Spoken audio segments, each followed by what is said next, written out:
Vocês conhecem o autor dessa obra? Já leram outras coisas que ele escreveu? Já? Sim ou não? Deixa eu ver. A colega aqui, sim, sim. O Bauman, ele tem uma história interessante, eu já vou começar a falar um pouquinho dele, né? Que ele se tornou um autor clássico. Vocês estão me ouvindo aí no fundo? Ele se tornou um autor clássico mais recentemente, né? O Bauman, ele morreu esse ano, né? No início do ano, nasceu em 25, faleceu no início deste ano.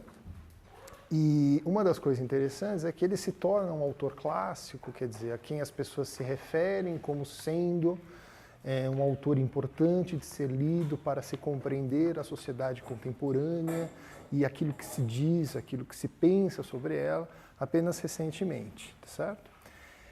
Por isso que não há uma... Quando vocês pegam os autores canônicos, não é? De várias disciplinas, sempre há uma enorme literatura secundária, pessoas que fazem interpretações ou comentários sobre a obra desse autor. No caso do Bauman, não há uma obra ainda muito grande sobre ele. Tá? E qualquer apresentação que a gente faça do Bauman é um pouco difícil, porque ele escreveu sobre temas sobre temas e objetos muito diversos ao longo da vida. Então é difícil você enquadrar assim alguns tópicos ou alguns temas, né, em que a obra dele possa ser caracterizada, né, possa ser incluída.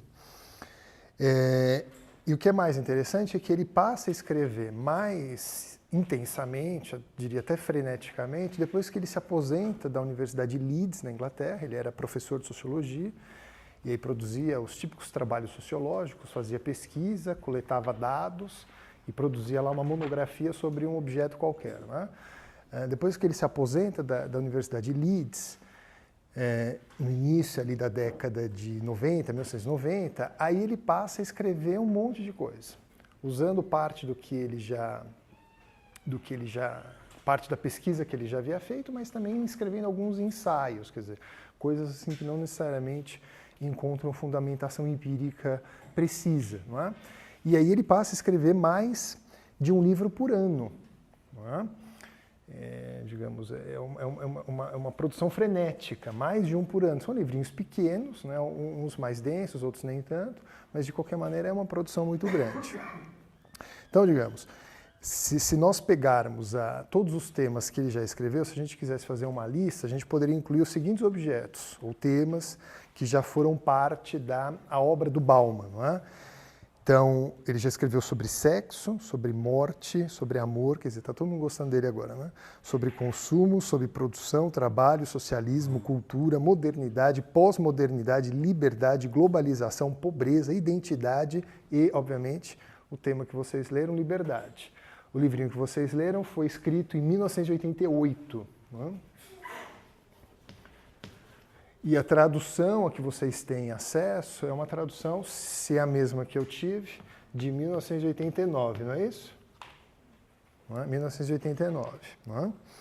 Bom, uma outra dificuldade da gente enquadrar a obra do Bauman é que há várias, digamos, viradas, mudanças, que a gente pode dizer assim, mudanças de paradigma na obra do autor. Não é?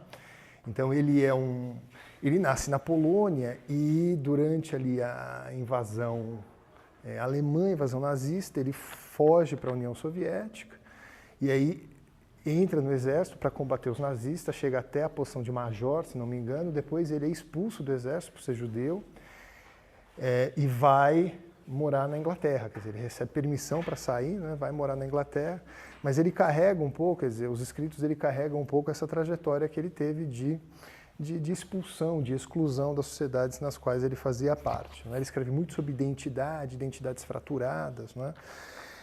Enfim, isso tem um pouco a ver com a trajetória de vida do autor. Não é?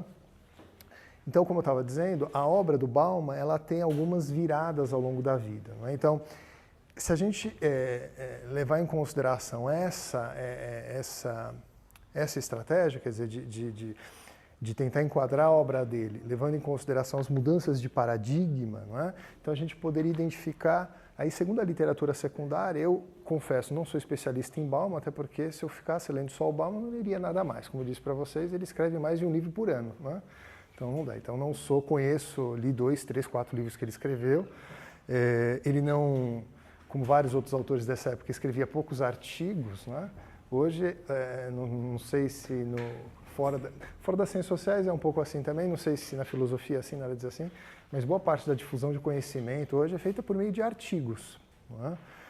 Sobretudo por quem está em universidade pública, publicar artigos é importante porque isso qualifica o departamento do ponto de vista das agências de fomento de pesquisa. Não sei se vocês sabem disso, né?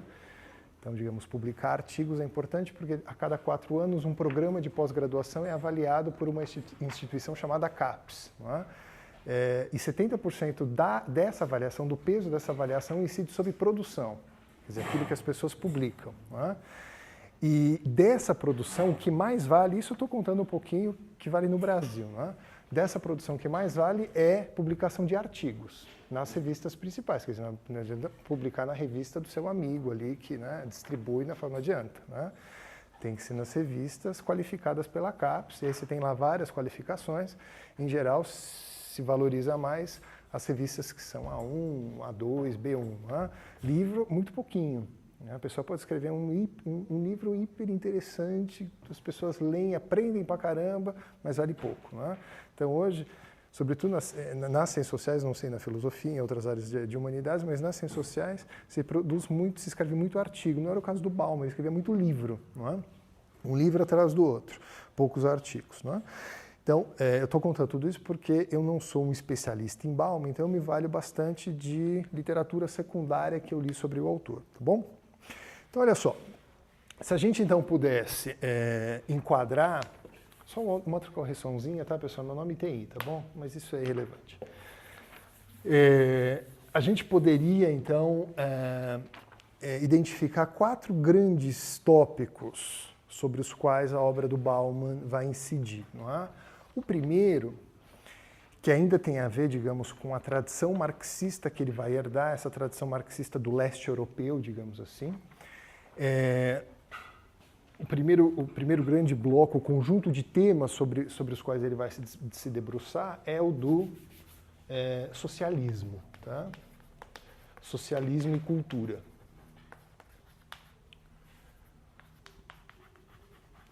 E dentro desse tema, objetos como o trabalho, né, enquanto categoria do pensamento marxista, né, capital e trabalho, as contradições do sistema marxista, do sistema capitalista.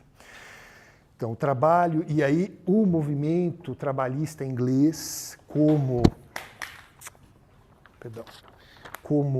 portador do socialismo, não é? Também o socialismo como essa ideia do socialismo como uma utopia, tá certo? Quer dizer, como um horizonte que talvez nunca se realizasse concretamente. E também da sociologia crítica, né? Então, esses temas, esses objetos do trabalho, do movimento trabalhista, do socialismo, a utopia socialista, a ideia de sociologia enquanto crítica social, né? Todos esses objetos são, de alguma maneira, incluídos dentro desse grande tema aqui. Então, algumas obras que ele vai, digamos, as obras que ele publica ao longo da década de 70, né? Portanto, ainda professor, né, de sociologia, podem todas ser incluídas dentro desse tema aqui. Então, ele publica obras como Entre Classe e Elite, isso em 1972, Socialismo, a Utopia Ativa, publicada em 1976, A Cultura como Prática, obra que foi publicada em 1973, e Em Direção a uma Sociologia Crítica, não é? Publicada em 1976. Não é? Aqui nessa obra, Em Direção a uma Sociologia Crítica, publicada em 76, ele vai começar a desenvolver essa ideia que a sociologia pode ser digamos, um instrumento, uma arma, não é? Que problematiza ou relativiza os mundos em que nós nascemos e vivemos, as nossas culturas, nossas maneiras de ser, viver e fazer. Quer dizer, a sociologia tem um pouco essa coisa que ele vai depois desenvolver em obras seguintes de desnaturalizar as nossas visões de mundo, não é? A nossa tendência é tomá-las como universal, o que a sociologia vai fazer é relativizá-las, mostrar que existem outras e, nesse sentido, também problematizá-las, não é? Bom, aí o segundo grande conjunto de temas, não é, em que a obra dele vai incidir tem a ver com aquilo que a literatura chama de virada pós-moderna. Que é, dentro da obra dele, isso é importante, porque também significa uma guinada de afastamento, um afastamento em relação ao marxismo. Não é? Quer dizer, aqui ele está muito ainda preocupado com temas que eram importantes dentro do marxismo, e essa virada pós-moderna também é uma maneira de ele se afastar da tradição marxista. Quer dizer, dentro do marxismo, sobretudo a tradição que ele trabalhava, essa dia de capitalismo, socialismo, era uma categoria fundamental e deixa de sê-lo. Não é? Quer dizer, a partir de então, sobretudo a partir da década de 80, ele começa a trabalhar com categorias como modernidade, pós-modernidade, moderno, pós-moderno. Não é? Na obra que vocês leram, quer dizer, que é sobre liberdade, o tempo inteiro ele problematiza a experiência da liberdade, a condição de liberdade na sociedade moderna, não é isso? Sempre fala da sociedade moderna. Ele se interessava, dentro desse grande tema aqui, ele se interessava sobretudo pela condição dos intelectuais, né? Quer dizer, qual é o papel dos intelectuais numa sociedade pós-moderna, não é? E ele vai comparando, quer dizer, e é importante também que, para ele, quando ele começa a escrever nesse momento, quer dizer, ele enfatiza muito a questão da cultura, né? Quer dizer, capitalismo e socialismo não são apenas modos de produção, mas também são culturas, não é? Sociedades capitalistas, sociedades socialistas, e mais propriamente dita, a sociedade moderna, a sociedade pós-moderna, essas dias não são correspondentes, obviamente. Mas elas têm que ser entendidas também como culturas, maneiras, modos de ser, viver, de agir, de pensar, de sentir, não é? E aí ele se preocupa em traçar identificar alguns contrastes entre os intelectuais modernos e os pós-modernos, entre a cultura moderna e a cultura pós-moderna, certo? Uma obra importante aqui nessa segunda parte da obra dele, a obra mais importante foi escrita um ano antes do texto que vocês leram, que é Legisladores e Intérpretes, né? Que foi escrita em 1987. Certo? Bom, aí o terceiro grande tema na obra do autor tem a ver com este aqui, ó, com a modernidade e o Holocausto.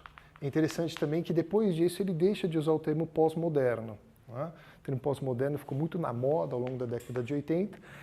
Vários autores cunharam esse tema, uma maneira digamos, digamos, era um termo que de alguma maneira sugeria que que a modernidade havia acabado e que havia surgido uma outra forma social, né? Um outro tipo de estrutura e de vida social. Não é? Bom, isso depois é abandonado na obra desse autor, ele volta à questão da modernidade, mas de uma maneira um pouquinho diferente de antes. Bom, aí vem o terceiro, que é a modernidade e o Holocausto, não é? Que na verdade é o título da obra, de uma obra importante nesse período. Em 1989 ele publica essa obra. Não é?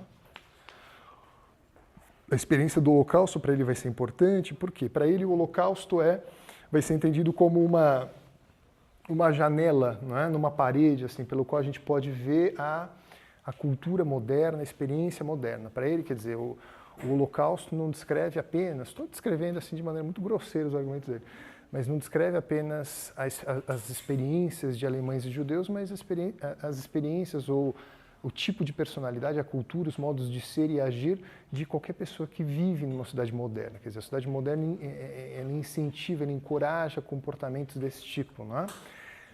Quer dizer, as pessoas, qualquer um de nós poderia estar submetido, qualquer um de nós poderia, digamos, seguir ordens cegamente, infligir dor a outras pessoas. Esse é o ponto, não é? Quer dizer, isso não é uma questão de alemães e judeus, mas isso tem a ver com a condição moderna, certo? Não sei se vocês já assistiram aquele filme, O Experimento de Milgram, né, que é um psicólogo norte-americano que vai ali fazendo experimentos para, digamos,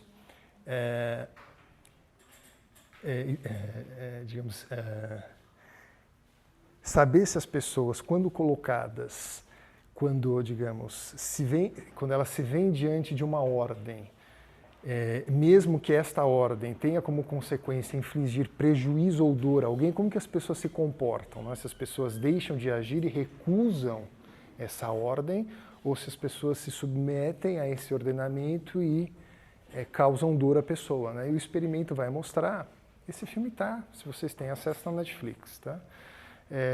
E aí o experimento de Milgram. Assim, ó. E aí ele chega lá... Digamos, um dos resultados desses experimentos é que as pessoas, em geral, quando se veem diante de uma situação desse tipo, de um dilema, de uma tensão desse tipo, o que elas fazem é, em geral, seguir a ordem. Né? As pessoas seguem ordem, ainda que isso possa ter como consequência a dor ou o prejuízo a outra pessoa. Bom, então essa é um dos objetos do Bauman, quer dizer, o Holocausto ele não é só um evento localizado, mas pode ser uma experiência da modernidade, quer dizer, a ideia de que a cultura moderna ela encoraja a obediência em detrimento da consciência, a modernidade encoraja formas de comportamento heteronômicas, ou seja, não autônomas. Não é? Então essa é a discussão que ele vai fazer aqui. Tem outros livros importantes nessa época, além desse, como Modernidade e Ambivalência. Não é? O texto Liberdade a gente também poderia incluir aqui, porque ele também, de alguma maneira, nesse texto vai chamar atenção para as ambivalências. Não é? Quer dizer, como que o conceito de liberdade ele é contraditório. A liberdade supõe a dependência, não é isso mesmo? A liberdade supõe a não liberdade, a liberdade supõe a submissão. Então o tempo inteiro ele vai mostrando essas ambivalências, não é? da vida em uma sociedade moderna. Bom, e aí, por fim, o quarto, digamos, grande tema, o bloco, não é? Em que a obra dele vai se inserir, tem a ver aí com a chamada virada líquida. E aí, talvez, acho que o Bauman é mais conhecido por esses livros que ele publicou mais recentemente, livrinhos pequenos, né? Que inaugura essa virada, que essa fase é inaugurada com a publicação do livro Liquid Modernity, Modernidade Líquida, nos anos 2000. Não é? Nos anos 2000. E aí depois tem lá o Amor Líquido, não é? Que vem em 2003. O Medo Líquido, Liquid Fear, não é? Que vem em 2006. Enfim, uma série de outros livros que têm essa mesma orientação, tá certo? Então, quando a gente fala em modernidade líquida, isso supõe, obviamente, um contraste, não supõe? Quando a gente fala em modernidade líquida, significa um contraste. Significa um contraste com o quê? Não é? Com a gasosa, que não é o caso, né? E com a modernidade sólida. Não é? Então, se hoje estamos na modernidade líquida, é porque em algum momento estivemos na modernidade sólida. Não é? E a modernidade sólida, digamos assim, ele vai... de alguma maneira tem a ver com aquelas instituições digamos, da produção fordista, das grandes organizações burocráticas, do panóptico. Né? O panóptico também para ele está ainda associado a essa ideia de uma modernidade sólida, né? Em que você tem instituições sólidas, modos de vida estruturados, não é? E isso em contraste com a modernidade líquida, e essa ideia do líquido tem, digamos, é mais uma metáfora e menos uma teoria. Metáfora no sentido que ele quer dar ênfase a essa ideia de que hoje a experiência moderna é a de contingência, é de transformação, é a de movimento, é a de caos, é a de incerteza, é a de risco. Não é? Então todas essas coisas, de alguma maneira, todos os termos de alguma maneira descrevem o que é viver na sociedade moderna. Não é? Mais recente, quer dizer, essa que não é da modernidade sólida, mas da modernidade líquida. Não é? Então, por exemplo, quando ele fala do amor líquido, ele está pensando justamente nessa fragilidade, quer dizer, num contexto de hiper ou de superindividualismo, ele está pensando nessa fragilidade dos laços humanos. Não é? Quer dizer, como que é possível que as pessoas desenvolvam laços amorosos no contexto da modernidade líquida? Né? E aí, quer dizer, isso fica cada vez mais complicado, quer dizer, um dos argumentos que ele vai desenvolver é que as pessoas, é cada vez mais comum que as pessoas dispensem, não é? Ou se desfaçam de seus relacionamentos com tanta facilidade quanto jogam um par de sapatos velhos fora. Não é? Então, quer dizer, quando aquilo não traz mais satisfação, não atende mais interesse, aquilo é simplesmente a relação é simplesmente desfeita. Então, quer dizer, essa ideia de que com essa noção de modernidade líquida, ele está querendo um pouco chamar a atenção para o quê? Para o fato de que aqueles contextos tradicionais de ação, a família, a vizinhança, a comunidade, classe social, enfim, eles vão perdendo poder, né, para conformar a ação, o comportamento dos indivíduos. E, portanto, os indivíduos se veem diante de múltiplas possibilidades de escolha e também dos riscos associados a essas escolhas. Não é? Bom, então isso aqui conta um pouquinho, né, de maneira muito resumida, o que é a obra dele, tá certo? Vocês têm alguma questão sobre isso?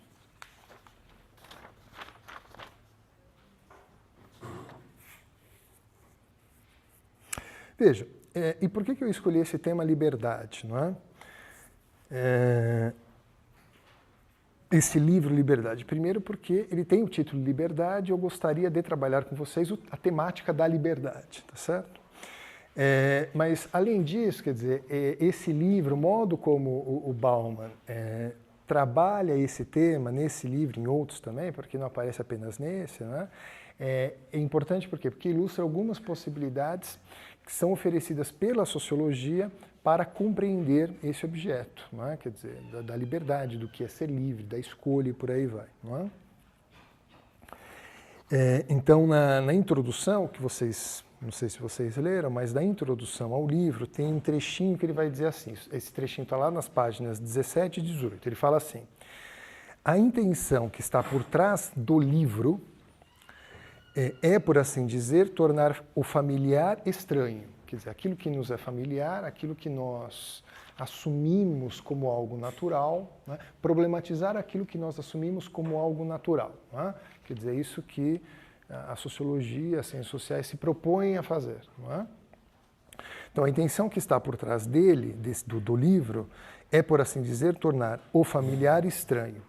Ver a liberdade do indivíduo, algo que normalmente tomamos como dado adquirido, como uma qualidade que pode ser pervertida ou contrariada, mas que sempre está lá, como um enigma, como um fenômeno que tem que ser levado em conta e explicado para ser compreendido. Então esse é o objetivo dele no livro, quer dizer, é desfamiliarizar, é tornar problemática essa concepção comum, né, de senso comum de liberdade, né, o que é ser livre. Não é? E daí ele diz, não é? Quer dizer, a liberdade do indivíduo é algo que normalmente nós tomamos como um dado adquirido. Quer dizer, as pessoas são livres, ou se não são livres agora, podem ser livres. Quer dizer, é algo que está lá, não é? E, portanto, não é algo que precise ser problematizado. O que ele faz é justamente o contrário. Quer dizer, ele quer criar um enigma, ele quer ver a liberdade do indivíduo como um enigma, como um fenômeno que tem que ser explicado. Não é? Então é isso que ele vai fazer nesse livrinho cujo capítulo inicial vocês tiveram acesso, tá bom? E aí eu diria, quer dizer, que se a gente pudesse dizer qual que é o espírito ou qual que é a orientação, não é, que anima a sociologia, eu diria que é exatamente esse, não é? Quer dizer, há vários autores que concordam em relação a isso. O espírito da sociologia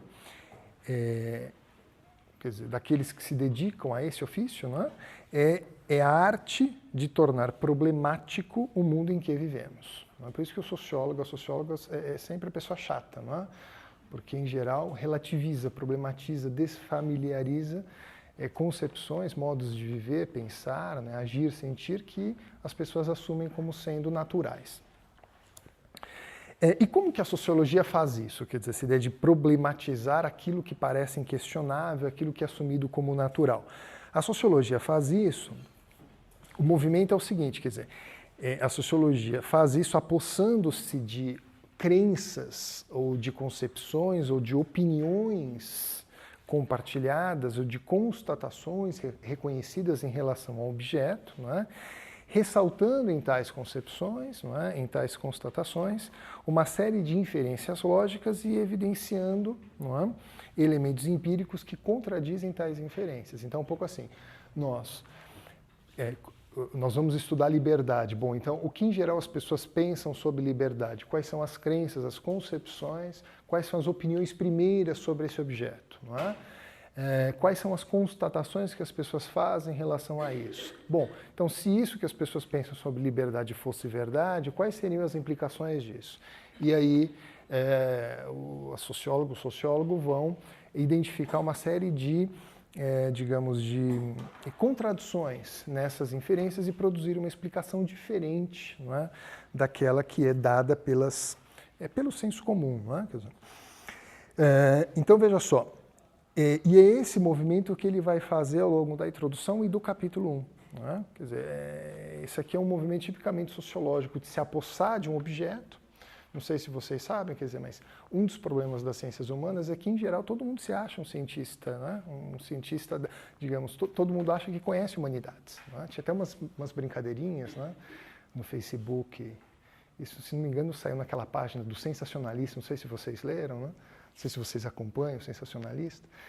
Algum tempo atrás, eu li uma reportagem dizendo que o Facebook começaria a distribuir diplomas de ciência política para as pessoas, né? Porque, enfim, todo mundo acha que sabe sobre partido, sobre eleição, sistema eleitoral, regras de financiamento de campanha, reforma política, quer dizer, porque isso não vale só para ciências sociais, mas vale para outras ciências, né? que se inserem ali nas humanidades, que quando nós estudamos um objeto, em geral, ele já foi preenchido de significados pelos sujeitos, não é? Que vivem, não é? Que agem cotidianamente. É um pouco diferente, digamos, do físico, né? Ou do astrônomo, que vai lá estudar planetas. Né? As pessoas, em geral, não têm a menor ideia sobre isso, né? Não estudam isso. Ou físico, ou processos químicos. No entanto, quando o cientista social, eu sempre dou exemplo de ciências sociais porque é minha área, né? Quando o cientista social vai estudar liberdade, vai estudar política, vai estudar desigualdade, vai estudar amor, né? As pessoas têm lá suas opiniões porque já preencheram esse objeto de significado. Né? E uma das dificuldades de se fazer ciências sociais é justamente esse, quer dizer, que nós esbarramos nessas representações que as pessoas têm sobre os objetos. Né? Então, fazer ciências sociais sempre exige algum tipo de ruptura em relação ao conhecimento que as pessoas trazem sobre isso. Então, quando o Bauman se propôs a estudar esse tema da liberdade, uma das coisas que ele se deparou é o seguinte: bom, as pessoas já preencheram esse objeto de significados, de alguma maneira a gente tem que dar conta deles. E na introdução ao livro, ele começa com uma discussão que é muito interessante, que vai um pouco reconstruindo esse movimento de ruptura em relação àquilo que na ciência social a gente fala, esse movimento de ruptura em relação ao senso comum, quer dizer, aquilo que as pessoas em geral pensam sobre um determinado objeto. Então ele diz assim, olha, podemos, isso é a primeira frase do livro dele que está lá na introdução, ele diz assim, olha, podemos dizer ou fazer o que quisermos, estamos num país livre. Então ele começa com isso aqui. Podemos dizer, quer dizer, o que é liberdade? Né? Se as pessoas forem questionadas sobre o que é liberdade. Bom, liberdade é você poder fazer o que você bem entender, você poder dizer o que você bem entender. Estamos num país livre. Não é? O que vocês acham dessa ideia de liberdade? Aqui um pouco para a gente começar a discutir, problematizar essas noções. Né? O que vocês acham dessa ideia de liberdade? E aí, um passinho adiante, qual que seria a implicação de uma ideia desse tipo? Quer dizer, se a gente entendesse liberdade dessa maneira, bom, poder fazer o que bem entender, poder dizer o que bem entender, o que vocês acham? Vamos lá. Gostaria de ouvi-los um pouquinho. O que vocês acham dessa afirmação especificamente, para ficar mais fácil? Podemos dizer ou fazer o que quisermos. Estamos num país livre. Eu falei, não, professor, não tem não. Caetano Veloso não conseguiu cantar lá na ocupação do MTST, não tem nada a ver com isso que você está falando. Não, mas vamos pensar assim... Vamos pensar que esse aqui é um país livre, vamos pensar, digamos assim, vamos tentar evitar contextualizar, né? Vamos pensar na questão, digamos, da concepção, da opinião, da representação sobre liberdade. O que vocês acham dessa ideia aqui?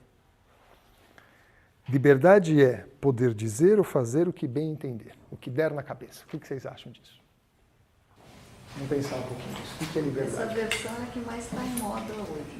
Aqui pode qualquer coisa. Pode qualquer coisa, né? Eu acho que você concebe, pelo senso comum, a liberdade pelo alastramento de possibilidades. Então eu posso isso também, isso e mais e mais. É por adição que se chegou a esse ponto que agora a liberdade se expressa no poder tudo e o país é livre, então eu posso tudo. Ótimo, vamos lá. Legal. O que mais? Alguém mais quer? Vamos pensar assim agora. Essa representação, essa opinião, essa concepção sobre liberdade, não é? Ela tem que implicação? Quer dizer, essa ideia de que ser livre significa poder fazer coisas que em outra situação não seria possível.